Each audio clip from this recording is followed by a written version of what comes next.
시간이 되었습니다.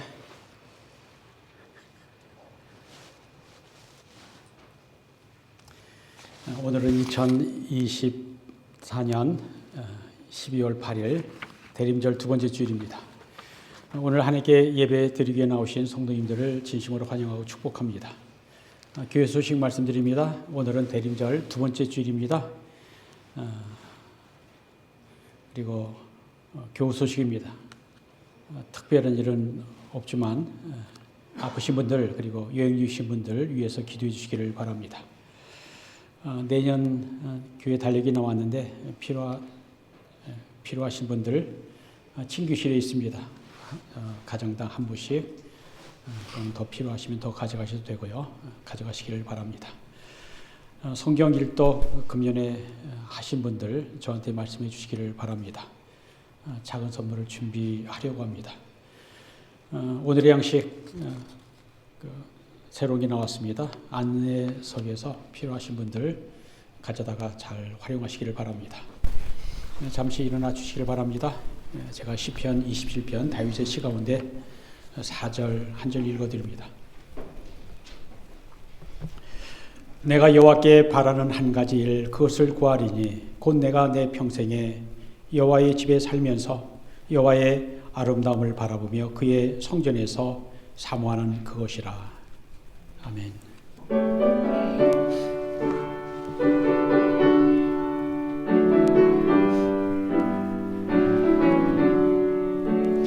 This is my story, this is my song, praising my Savior all the day long. This is my story, this is my song, praising my Savior all the day long. 이곳이 나의 간증이요, 이곳이 나의 찬송일세.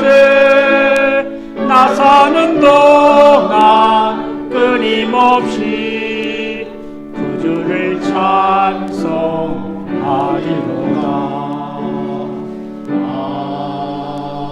아멘. 사도시험으로 우리의 신앙을 고백합니다.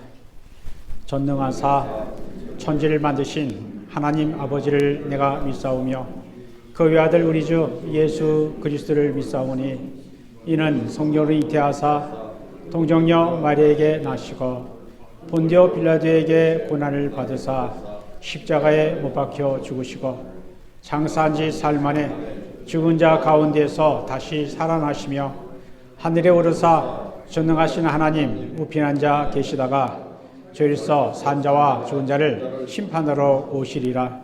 성령을 믿사오며 거룩한 공예와 성도와 서로 교통하는 것과 죄를 사하여 주시는 것과 몸이 다시 사는 것과 영원히 사는 것을 믿사옵나이다. 아멘. 자리에 앉아서 하나님께 찬양 올려드립니다.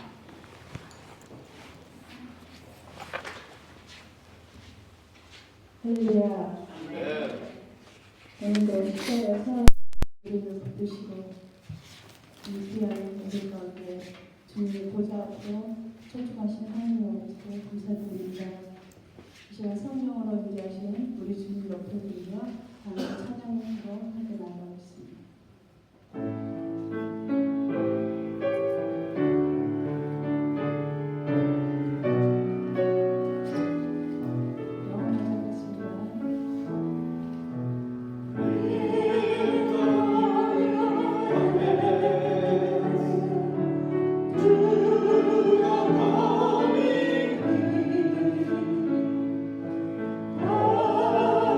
Oh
감사함과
제약된 이 세상, 소망이 없던 이 세상에 빛으로 평화의 안으로 오신 하나님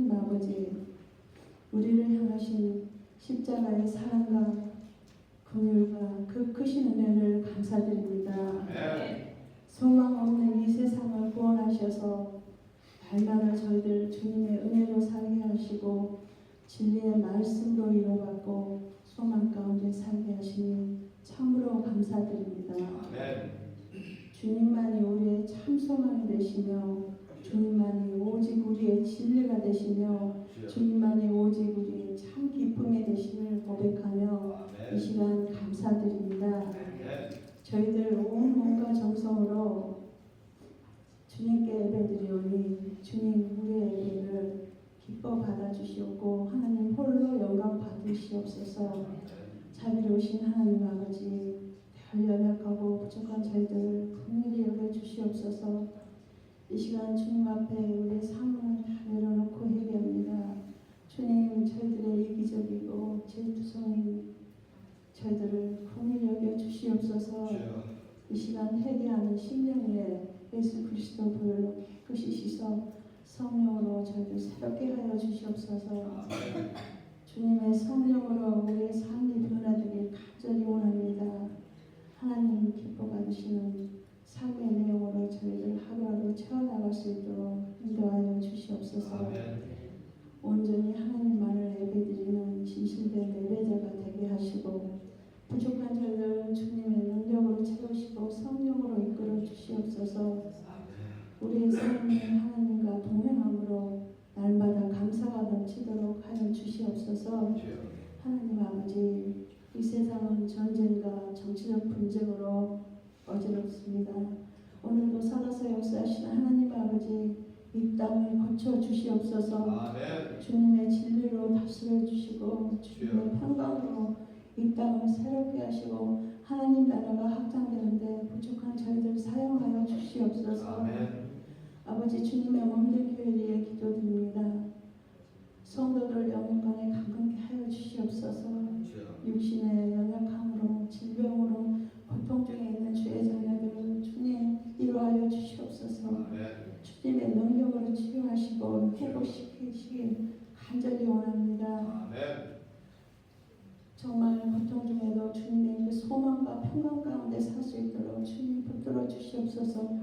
주님께서 세우신 피셔스 지교에도 주님 함께하여 주셔서 주님의 은혜로 날마다 성장하고 영혼에 인해 쓰임받는 주님의 교회로 사용하여 주시옵소서. 모든 걸 주님께서 인도하여 주시고 믿고 감사드립니다. 말씀을 선포하시는 저희 목사님의 기도드립니다. 성령과 권능으로 날마다 함께 하셔서 영혼간에 강건케 하시고 날마다 생명을 부어주시옵소서. 이 시간 하나님께서 예비하신 생명을 말씀으로 인도하시고 저희들 하나님 만나는 귀한 시간으로 인도하여 주시옵소서. 이 모든 말씀 우리의 산소만이 되시는 우리 주 예수 그리스도 이름으로 기도드립니다. 아멘.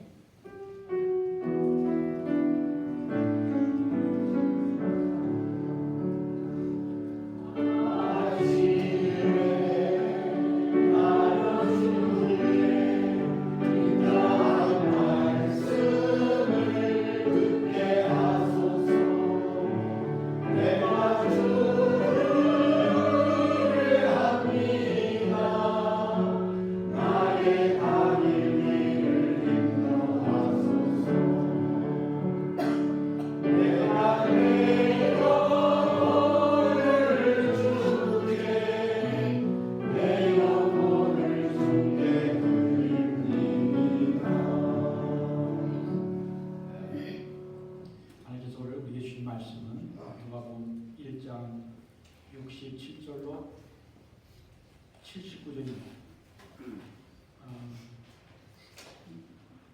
주여 집사님이 하나님 말씀 공독해 드립니다. 7에서 79요.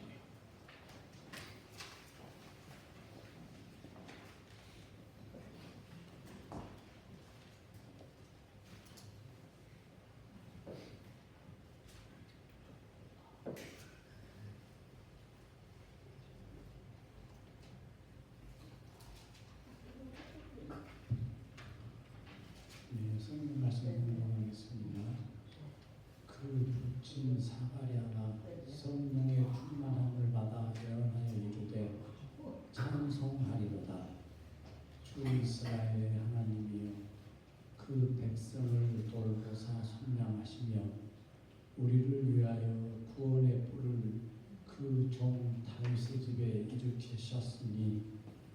이것은 주께서 예로부터 거룩한 선지자의 입으로 말씀하신 바와 같이 우리 원수에게서와 우리를 미워하는 모든 자의 손에서 구원하시는 일이라.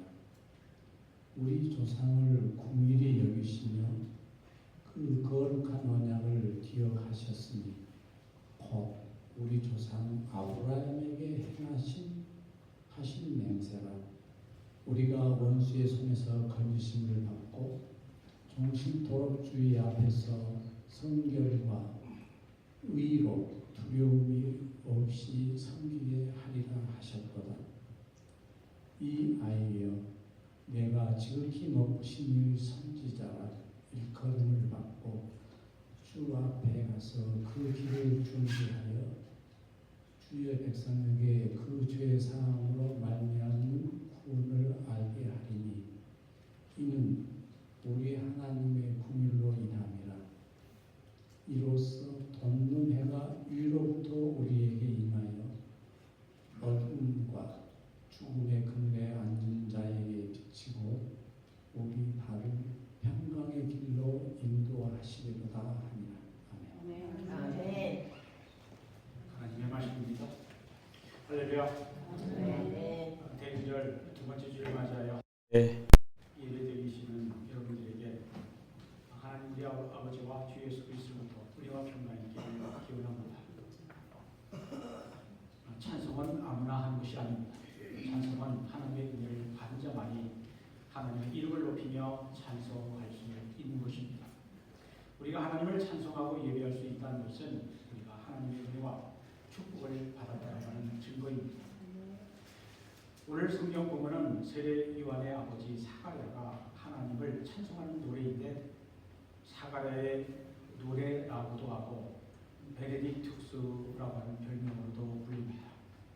이 사가랴의 노래가 시작하는 68절 첫 단어가 찬송하리로다 라고 하는 말로 시작하는데 라틴어로는 베네딕투스라고 하는 말입니다.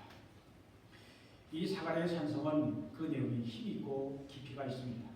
이 찬송시 안에 하나님의 구원의 비밀이 담겨 있습니다. 이 사가랴의 노래는 긍휼과 언약의 하나님을 찬송합니다. 구원의 뿌리시여 힘있게 빛을 비추는 헤롯의 예수님을 찬양하고 있습니다. 우리를 구원하기 위해 오신 예수님이 우리를 어떻게 구원하시는지 그 구원의 사역에 세례 요한이 어떻게 사용되는지 우리가 살아가의 찬송을 함께 살펴보며 은혜를 나누려고 합니다. 누가복음 1장 앞부분을 보면 사가랴는 세례 요한의 아버지는 제사장이었습니다. 5절에 말씀합니다. 유대왕 헤롯 때에 아비야 바벨에 제사장 한 사람이 있었으니 이름은 사가랴여 그의 아내는 아론의 자손이니 이름은 엘리사벳이라 라고 하였습니다. 사가랴는 히브리 이름으로 스가랴라고 하고 하나님께서 기억하신다라는 뜻입니다. 귀한 이름입니다. 그리고 사가랴와 그의 아내 엘리사벳은 아론의 자손 즉 제사장 가문의 출신으로 하나님의 말씀대로 살려고 노력했던 사람들입니다. 하나님은 사가랴와 엘리사벳의 가정에 요한이라고 하는 아들을 주셨습니다. 요한은 히브리어로 요한은 이 되는데 하나님은 은혜로우시다라는 의미입니다. 요한은 광야에서 너희는 주의 길을 준비하라 그의 오실 길을 곧게 하라고 구세주 예수님이 오시는 길을 예배하라고 외쳤던 선구자 세례 요한입니다. 요한이 태어나기 전 제사장 사가랴가 제사장으로서의 직무를 수행할 때 천사 가브리엘이 그에게 나타났습니다. 가브리엘 천사 기쁜 소식을 전하는 천사로 알려져 있습니다. 이 가브리엘 천사는 사가랴에게 그의 아내 엘리사벳이 그의 아들을 낳을 것이라고 말했습니다. 그러면서 가브리엘 천사는 그 아들의 이름을 요한이라고 부르라고 이름까지 알려주었습니다. 그러나 사가랴는 천사의 말을 믿기가 어려웠습니다. 왜냐하면 그와 그의 아내는 이미 나이가 너무 많았기 때문입니다. 사가랴의 아내 엘리사벳이 늙은 나이에 아이를 갖는다는 것은 그의 생각에 불가능한 일이었습니다. 사가랴가 천사의 말을 믿지 않자 천사는 그의 말, 그 천사 가브리엘을 통해서 전해지는 하나님의 예언이 이루어질 때까지 사가랴가 말을 못하게 될 거라고 했습니다. 그래서 사가랴는 그의 아들 요한이 태어날 때까지 버거리로 지내야 했습니다. 천사가 말한 대로 사가랴의 아내 엘리사벳이 임신을 했습니다. 엘리사벳이 임신한 지 6달이 되었을 때 엘리사벳의 가까운 친척인 마리아가 찾아왔습니다.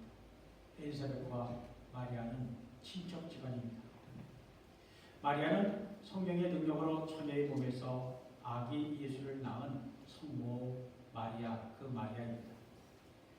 마리아는 석 달쯤 사가랴 엘리사벳과 함께 있다가 자기 집으로 돌아갔습니다. 드디어 엘리사벳이 해산할 기약이 차서 아들을 낳았습니다. 아이를 낳은 지 8일이 되어 아이가 할례를 받을 때 이웃과 친족이 한자리에 모였습니다. 그들은 아이의 이름을 그의 아버지 이름을 따라 사가랴라고 부르려고 했습니다. 그때 아이의 어머니 엘리사벳이 아니요, 요한이랄 것입니다 라고 했습니다. 사람들은 그 말을 듣자 깜짝 놀랐습니다. 요한이라고요? 그런 이름을 가진 자는 당신 집안에 없는데요. 분위기가 좀 썰렁해졌습니다. 그래서 그들은 사가랴에게 물었습니다.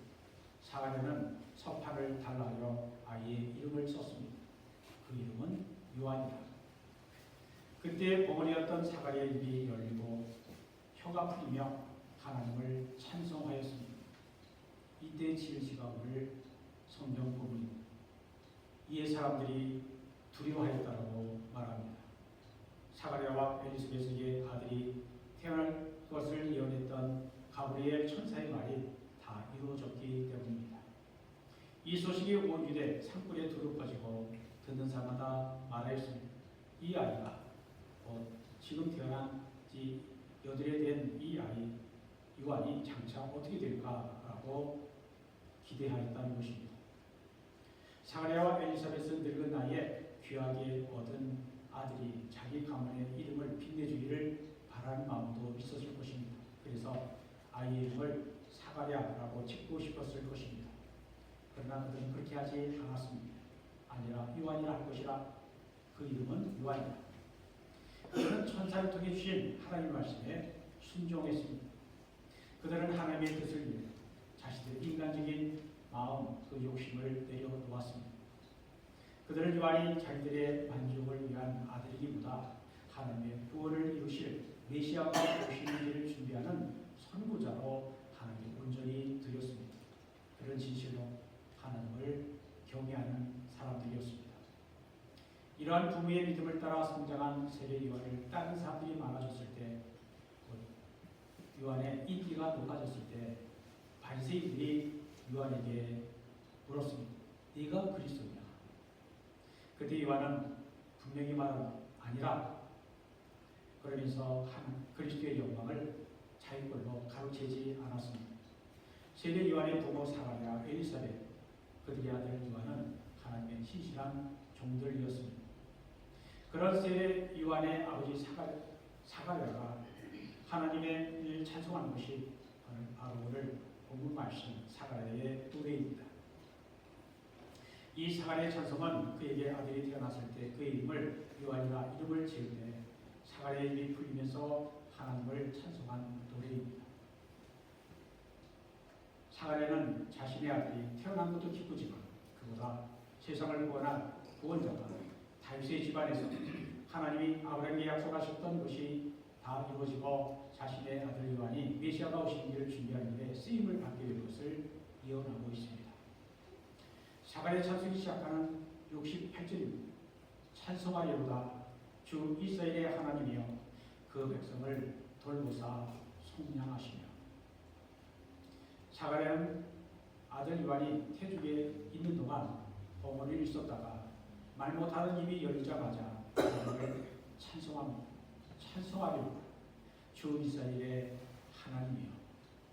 사가랴는 벙어리에 있는 동안 하나님을 원망하기보다 아기의 탄생과 함께 이루어질 하나님의 구원의 역사를 깊이 묵상하며 깨달았을 것입니다.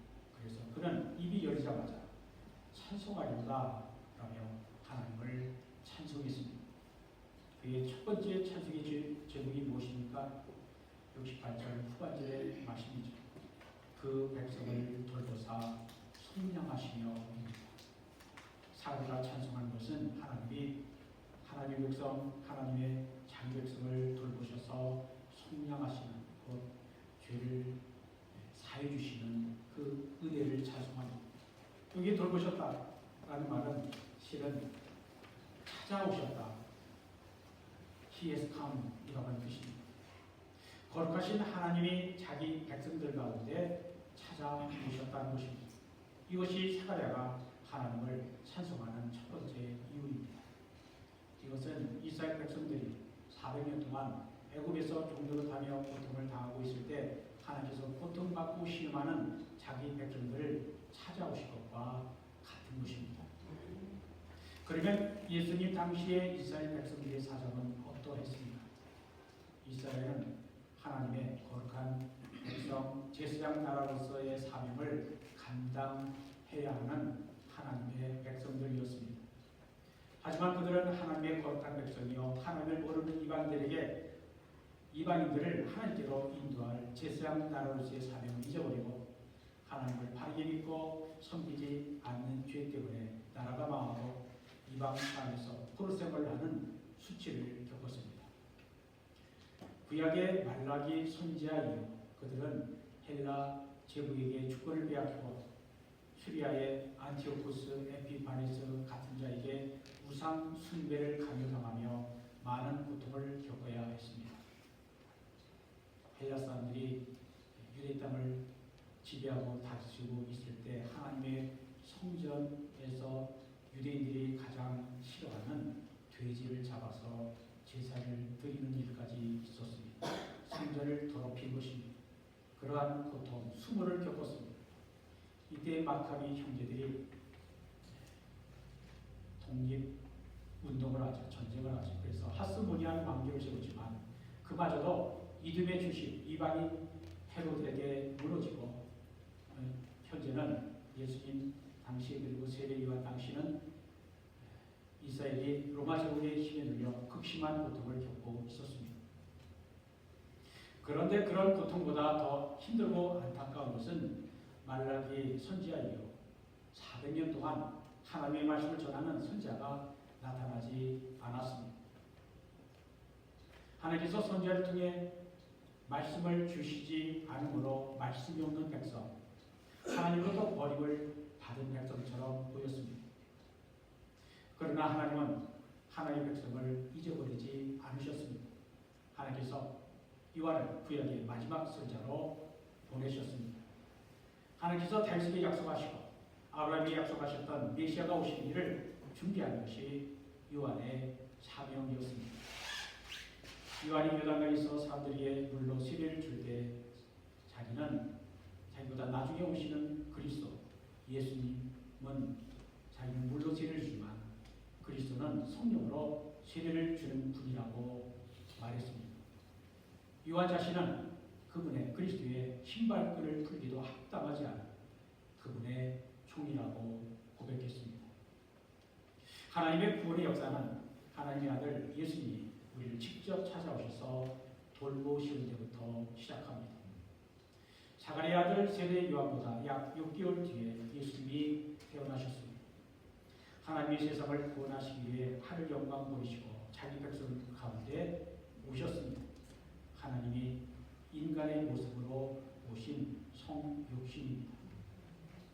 예수님이 우리의 삶의 현장에 몸소 찾아오신 것입니다.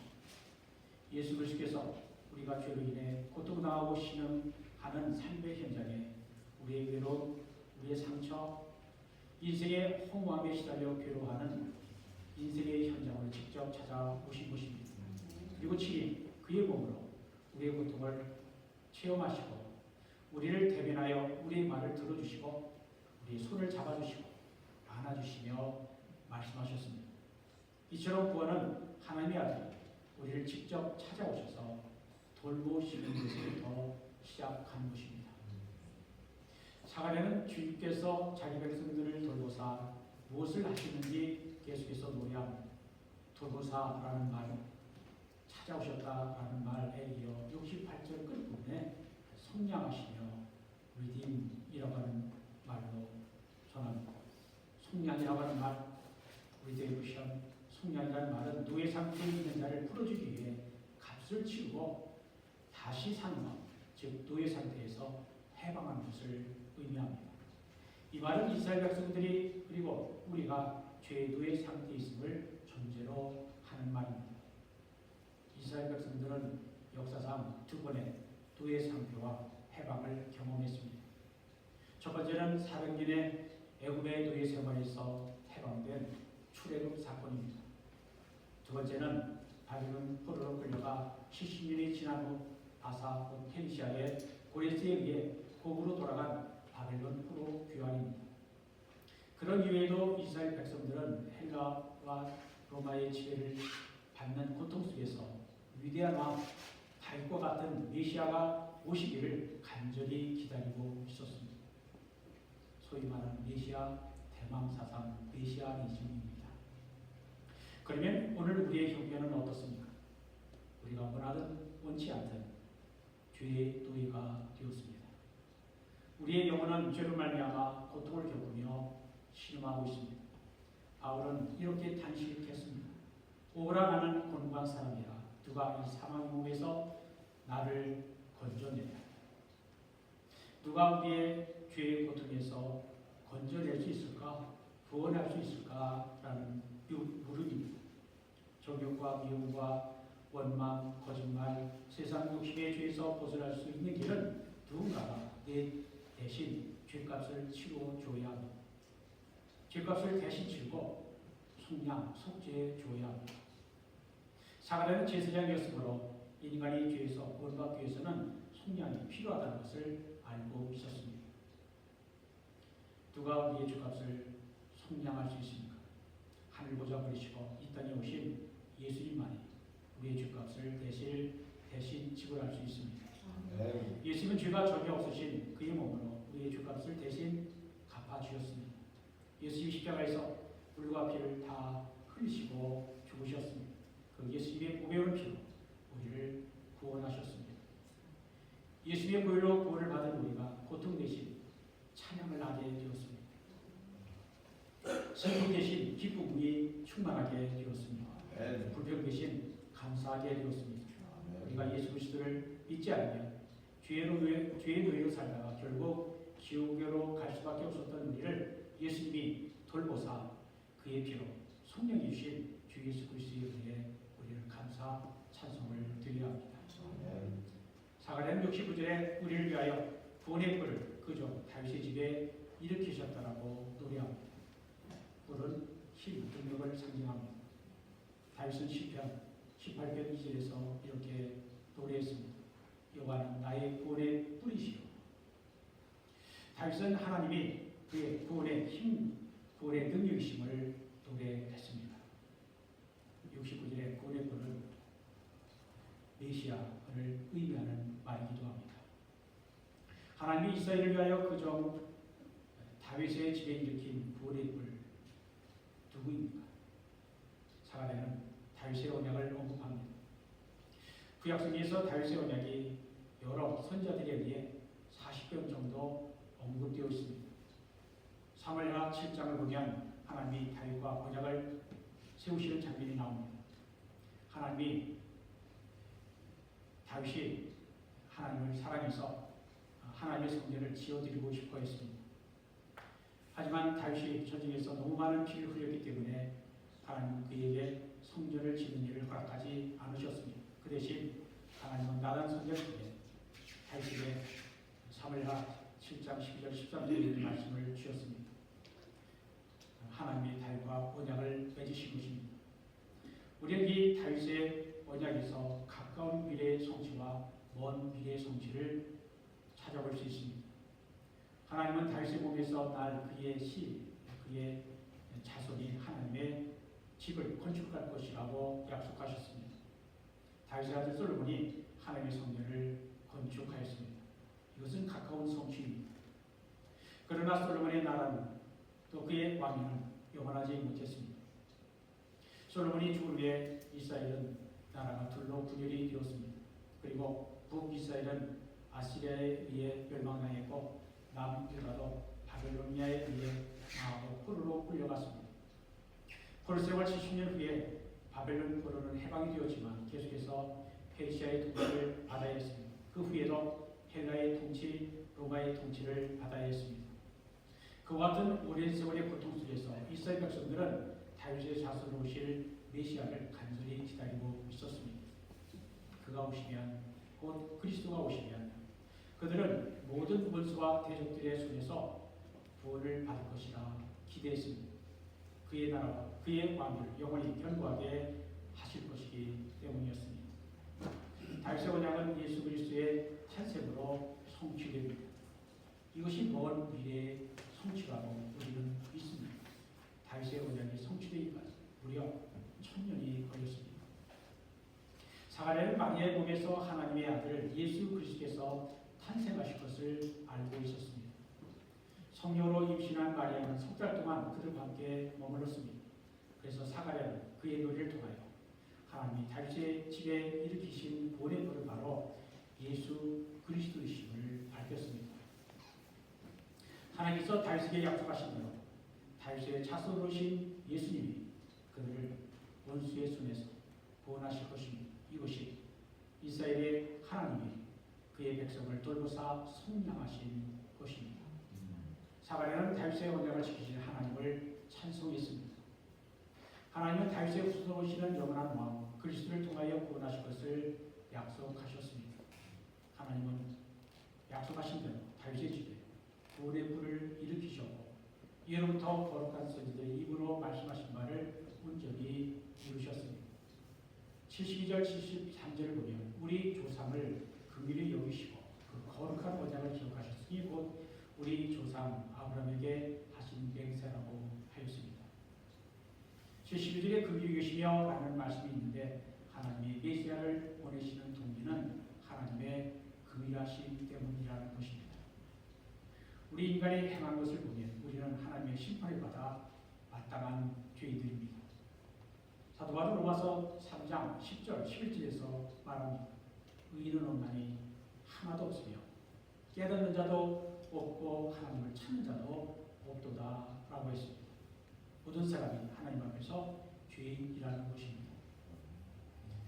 그러나 하나님은 우리 같은 죄인을 긍휼히 여기셨습니다. 긍휼히 여기셨다는 것은 불쌍히 여기셨다는 것입니다. 인간이 처음 범죄할 때부터 하나님 인간을 긍휼히 여기셨습니다. 하나님 인간에게 에덴 동산을 주시고 하나님 주신 모든 피조물을 다스릴 권한을 주셨습니다. 그곳 곧 에덴에는 모든 것이 놀랍고 풍성한 하나님의 축복만이 있었습니다. 인간이 하나님을 배반할 이유가 하나 1도 없었습니다.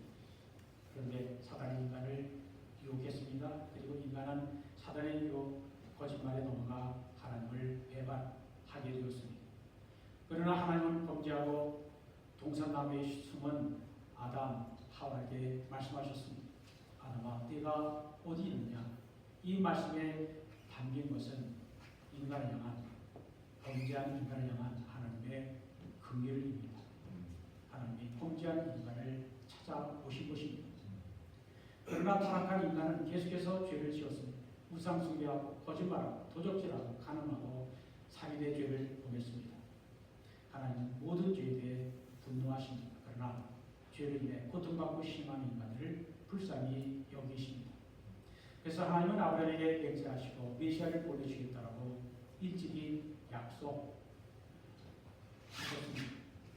창세기 15장에 나오는 하나님과 횃불의 언약을 기록해서 성경에 무려 8번 정도 나오고 있습니다. 아브라함과의 하나님과의 언약입니다. 그리고 마침내 때가 되자 아브라함과의 언약을 기억하시고 그 언약의 맹세를 지키사 독생자를 보내주시고 우리의 죄값을 치르시고 보내주셨습니다. 하나님 우리를 어떻게 구원하시고 축복해 주십니까? 74, 79절을 보십시오. 우리가 원수의 손에서 거짓임을 받고 종신토록 주의 앞에서 성결과 의로 두려움이 없이 섬기게 하리라 하셨다. 여기서 두려움 없이라는 말은 감사와 기쁨으로 하나님을 섬기게 될 것을 말하는 것입니다. 이제는 하나님을 기쁘시게 하는 삶, 하나님께 영광을 돌리는 삶을 살게 되었다는 것입니다. 사람이 하나님을 섬기지 않으면 죄의 노예가 되어 사탄을 섬기게 되어 있습니다. 그러나 하나님을 섬기는 삶의 축복이 어떠한 것이 있습니까? 예수님의 십자가의 보혈의 공로로 이제는 하나님께 기쁨으로 나와 찬송하며 예배하며 하나님과 기쁜 교제를 나눌 수 있게 되었습니다. 우리가 하나님을 섬길 때 풍성한 생명을 누리게 되었습니다. 성령님의 능력으로 사명을 감당하게 되었습니다. 이것이 구원이고 이것이 구원의 목적입니다. 출애굽기 3장 12절 보면 출애굽의 목적도 이스라엘이 하나님을 섬기게 하는 것이라고 말씀합니다. 하나님이 우리를 긍휼히 여기시고 구원해 주셔서 이 땅에서 삶이 다하는 순간까지 하나님을 섬기고 찬양하는 삶을 살게 하신 하나님의 그 일과 은혜 기억하고 감사 찬양 드릴 수 있기를 바랍니다. 마지막으로 사가랴는 자신의 어린 아들 요한을 품에 안고 말했습니다. 예언하듯 말했고 이 예언이 이루어지죠. 76절 77절입니다. 이 아이여 네가 지극히 높으신 이의 선지자라 하나님의 선지자라 일컬음을 받고 주 앞에 가서 그리스도 앞에 가서 그의 길 그리스도가 오신 길을 준비하여 주의 백성에게 그 죄의 사함으로 말미암아 구원을 알게 한다. 사가랴는 자기 아들을 자랑하려는 것이 아니라 장차 요한이 메시아의 사역에 어떻게 쓰임을 받을 것인지를 예언한 것입니다. 78절 나보면서 사가랴는 죄사함과 구원은 하나님의 긍휼로 인하는 것이라는 것을 말했습니다. 그리고 예수님을 돋는 해에 비유합니다. 78절 하반절 79절입니다.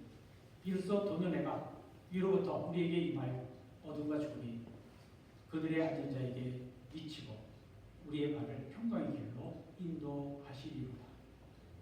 나는 세상에 미치니 라고 요한복음 8장 10일에서 주께서 말씀하신 것처럼 하나님은 성자 예수님을 세상에 비추어 이 땅에 보내셨습니다.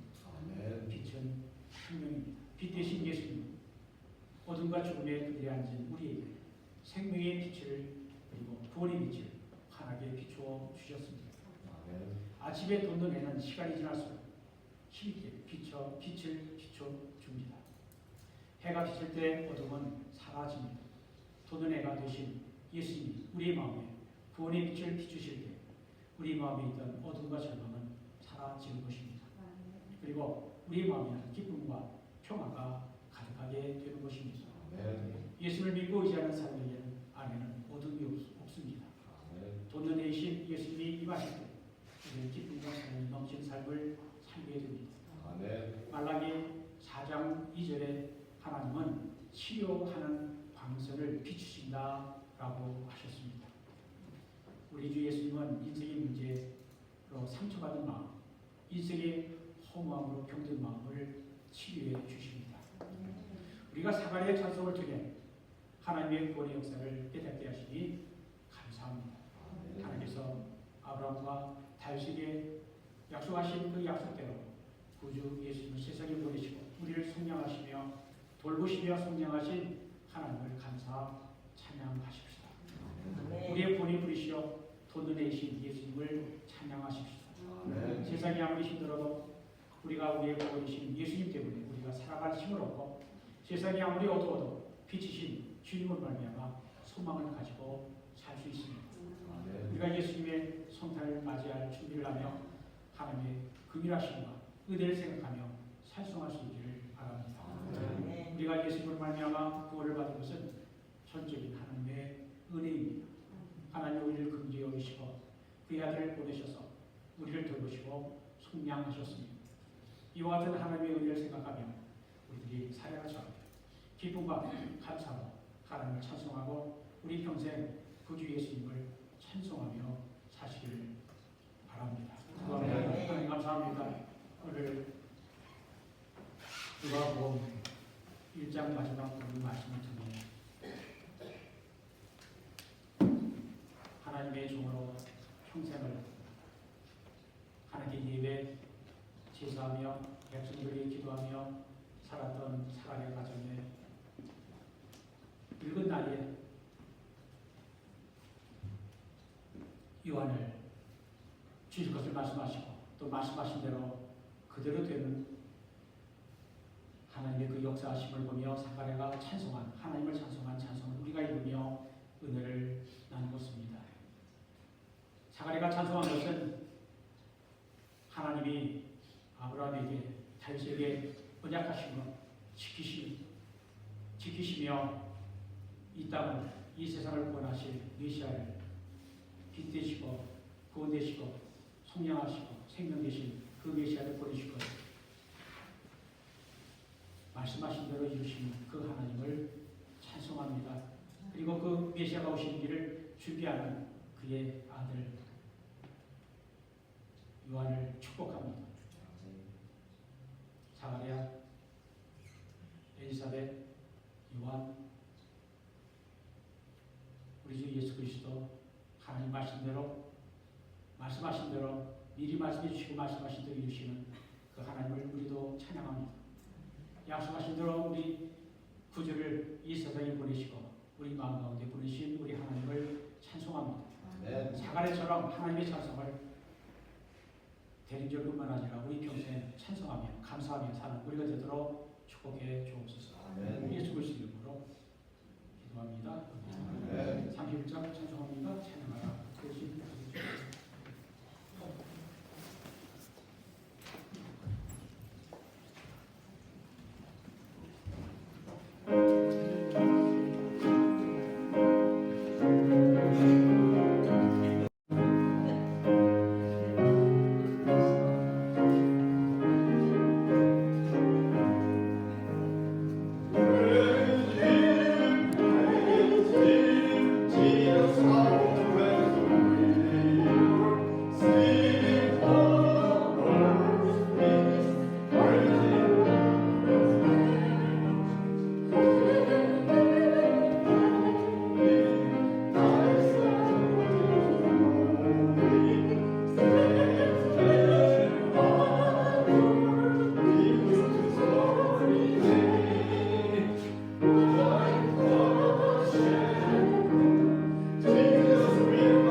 everything in heaven and earth comes from you, Lord.